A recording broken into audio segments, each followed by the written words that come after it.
73 فرقوں والی حدیث کی موجودگی میں دوسروں کو کس حد تک دعوت دینی چاہیے؟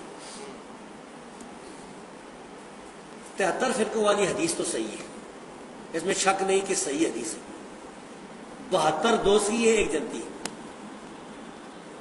اب جو 72 دوسری ہیں ان سے اگر آپ نے دعوت ان کو دینی ہے تو نرمی سے، بہت اچھے طریقے سے، ادعو الی سبیل ربک بالحکمت والموعظۃ الحسنۃ، یہی طریقہ ہمارے اسلاف سے ثابت ہے۔ وہ میں نے بتایا تھا نا، آپ کو پتا، میں آپ کو تو بتا دوں، بعض اوقات جو ہے اس طرح کا ہوتا ہے نا کہ پکا گمراہ کافر ہے، نرمی سے اور دلائل سے اگر بیان کرے تو اللہ تبارک و تعالیٰ بڑی فتح دیتا ہے اور بڑے لوگ جو ہے وہ صحیح ہو جاتے ہیں۔ قاضی ابو بکر الباقلانی ایک عالم گزرے، خطیب بغدادی کے استاد تھے۔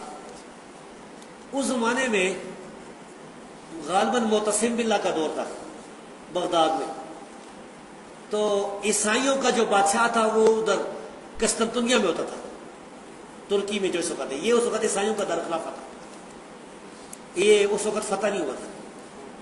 اس بادشاہ نے الچی بھیجے کہ مسلمانوں کو کوئی عالم میرے پاس آئے، کوئی ہمارے ساتھ بات کرے، یعنی بات کرنا چاہتے ہیں۔ تو خلیفہ نے قاضی ابو بکر الباقلانی کو بھیجا ہے۔ یہ بہت حاضر جواب انسان تھا۔ قاضی صاحب جب گئے تو اس بادشاہ نے کوئی ایسا انتظام کیا تھا کہ جو آدمی آتا تھا وہ جھوک کے داخل ہوتا تھا دربار میں، سجدہ کی حالت میں۔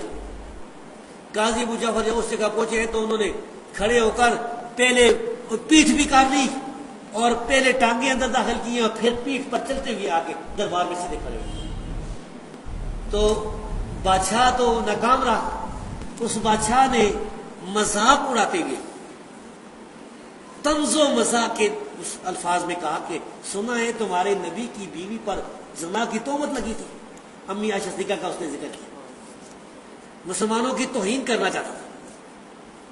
قاضی ابو بکر نے پھر وہاں جواب دیا، اس نے کہا ہاں 2 عورتوں پر تہمت لگی تھی زنا کی، ایک شادی شدہ عورت تھی جس کا کوئی بچہ پیدا نہیں ہوا، کیونکہ بچہ ہی پیدا ہو سکتا ہے نا زنا سے، کوئی بچہ پیدا نہیں ہوا، ایک کنواری تھی وہ بچہ لے کے آ گئی، کنواری بچہ لے کے آ گئی ہے اور دونوں بے گناہ تھی، وہ تو ہکا بکا رہ گیا، ہکا بکا رہ گیا۔ پھر وہ جو ہے نا ان کا پوپ، آج کل تو اٹلی میں نا پوپ تھا، پوپ نے کچھ بات کی، اس کو بھی خاموش کیا۔ پھر پوپ سے کہا ہے کہ تیرے بیوی بچے کس طرح ہے، ٹھیک ٹھاک ہے تیرے بیوی بچے؟ تو لوگ بولے دباری کی نہیں نہیں نہیں نہیں، پوپ کی شان کے لائق نہیں، پادری ان کی شادی نہیں کرتا ہے نا، بڑا یہ بڑی توہین ہے، یہ کیا کہہ رہے ہیں آپ؟ انہوں نے کہا شرم نہیں آتی، پوپ کی شان کے لائق نہیں ہے بیوی بچے، اور اللہ کے بارے میں کہتے ہو اللہ کا بیٹا ہے، عیسیٰ اللہ کا بیٹا، شرم نہیں آتی؟ تو بھائی یہ ان اچھے طریقے سے دعوت دے، دلائل کے ساتھ دعوت دے، کسی کو کافر مشرک نہ کراتے۔ موسیٰ علیہ السلام والا قول وہ یاد رکھے، فما بال القرون الاولی، فرعون نے کہا تھا یہ اگلوں کا کیا ہوگا، انہوں نے کہا علم عند ربی فی کتاب لا یضل ولا